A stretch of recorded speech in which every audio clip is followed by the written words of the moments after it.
except Kasparov, maybe Bobby Fischer, has had the kind of record of elite chess that Magnus has over the last decade plus. So again, his standards for himself are so wildly out of the realm of the normal that anytime there's a 1 in the loss column in any tournament, he's going to be disappointed and he's going to try to wash it away with, endless more wins. Yep. Well, we'll see what Gukesh can wash away. Again, I think psychologically that is one of the hardest parts of playing Magnus in a match, is that even when you have a game where you were better, if you don't convert, it eats at you, right? Where you go like, well, this is kind of hopeless. But like you said, focus on the positive and lean into it, right? Like there's a few YouTube videos online where I played Magnus in some random blitz. And all I ever remember from that is that I drew one game. I don't tell people that there are 6 other videos after that where I lost every game, right? You just focus. What videos? Exactly. What videos are there? Just the first one. Right. So anyway, here we have an Italian, the first move on that note, switching to E4 from D4. And a symmetrical Italian until Magnus chooses the H6 variation. Ooh, and castles early. We could get a sharp one with white committing castles. That means, yeah, exactly. Now, one of the ideas of putting the knight on C3 is to meet G5 with an early knight D5, kind of striking at the center. White could go knight D5 here anyway. White could play this in traditional style with bishop E3, which Gukesh does.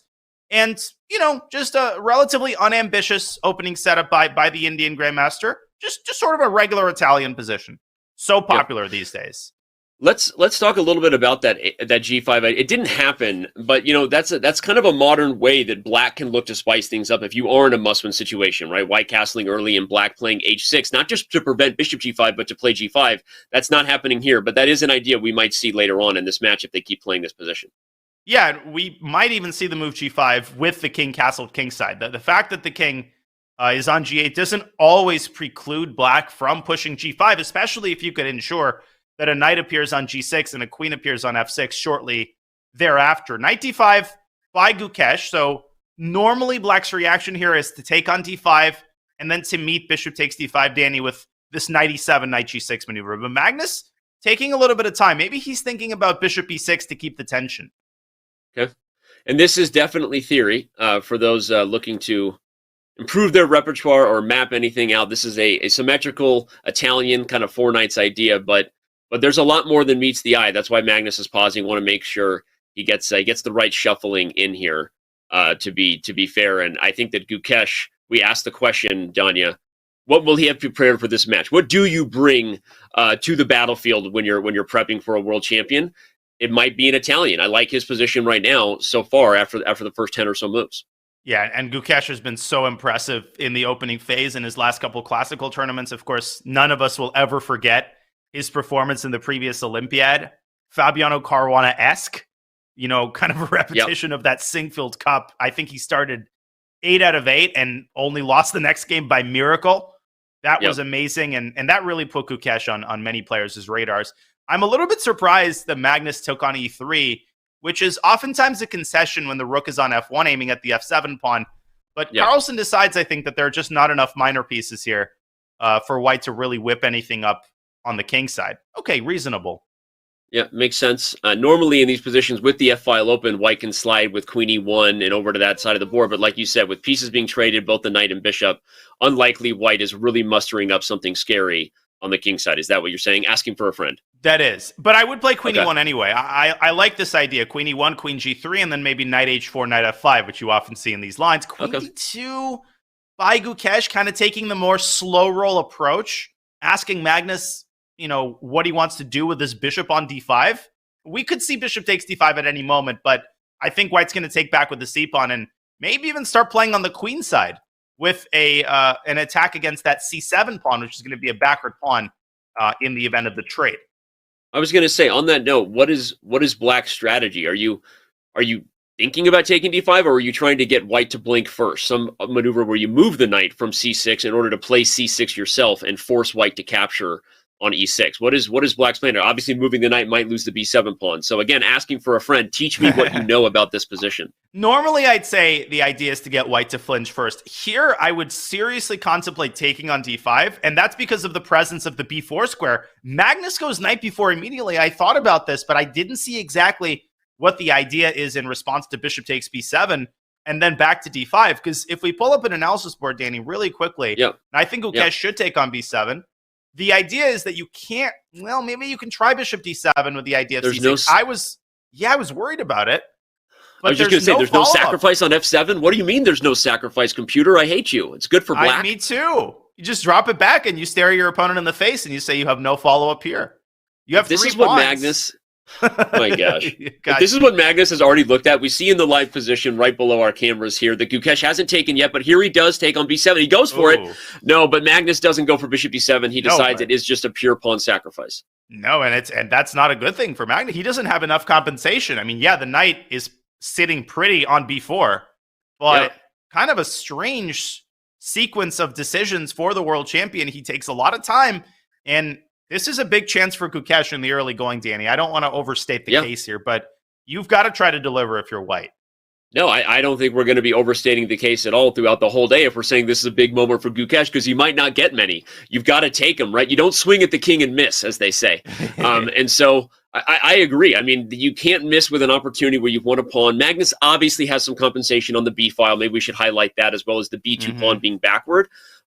You know, and here he comes with the swing to double the rooks. Makes sense. But if you're Gukesh, I think I'm going to give one piece of random advice into the universe. He won't be able to hear me, but I think the main thing is you can't overthink this, Daniel. What we often see here is now he's going to try to be perfect and convert and get himself under time pressure, and somehow Magnus wins his black. We see people do that against Hikaru and Magnus. I think you got to trust yourself and try to play quickly, not trying to be too precise, because it is blitz. Agree completely. He's been doing that so far. I love the way Gukesh is handling this so far. Rook ac1. Mysterious looking move, but the idea is an antidote to d5. In the event of d5, you take it, and then your rook sits on a lovely open file. Now Gukesh says, hey, I don't care about the pressure on the b file. I'm going to checkmate you on the king side. Maybe even a move like rook f3 and pile up those pieces while black's pieces are scattered about the queen side.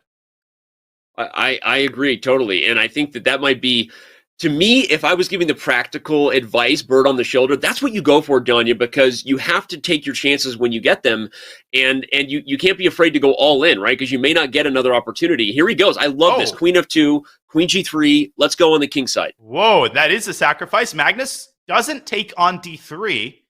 I thought rook f3 might have been a more precise way to start. Magnus follows up with g6, and is Gukesh just going to leave the knight on f5? That is a common sacrifice in these Italian positions. For now, he goes queen g3, pinning the g-pawn. And is Magnus going to duck away onto h7?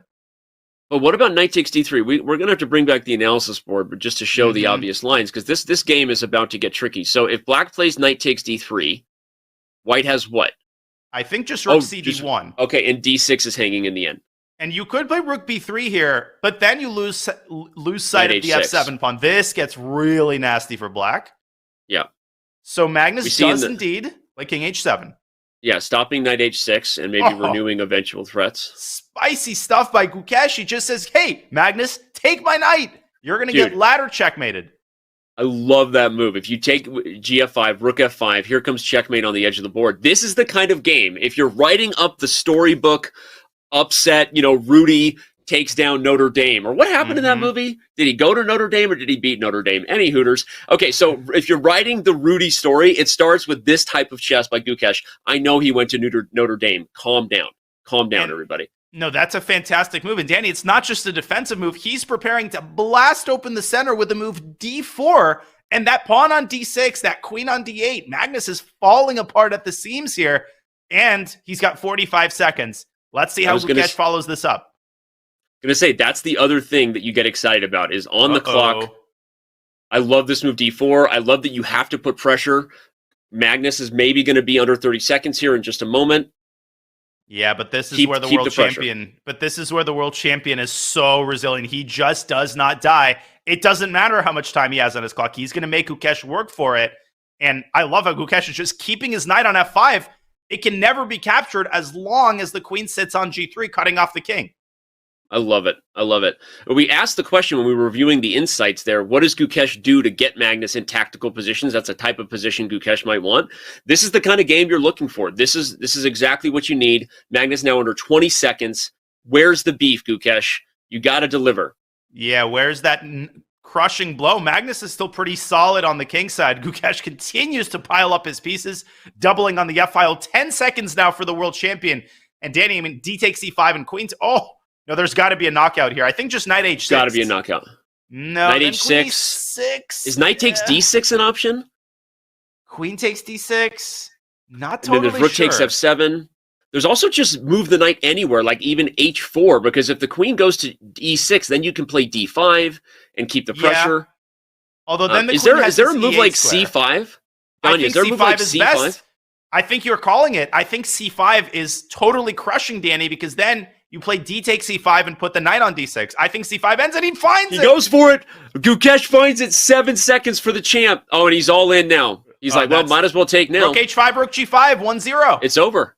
It's over. Oh, my lands. What a game.